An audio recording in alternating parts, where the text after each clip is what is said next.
Hazrat Habiba, Hazrat Sufyan's daughter, states, the Prophet ﷺ came to me. So I submitted, O Allah's Apostle ﷺ, what do you think about my sister, Abu Sufyan's daughter?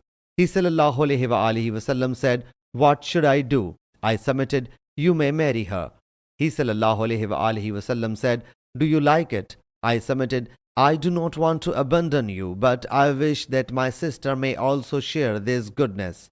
He ﷺ said, she is not lawful for me. I submitted, I have come to know that you have proposed Durra, Abu Salama's daughter. He ﷺ said, Salama's daughter. I submitted, yes. He ﷺ said, if she had not been my stepdaughter, even then she would not have been legitimate for me, because she is my brother's daughter. Thuwaiba has wet nursed me and her father.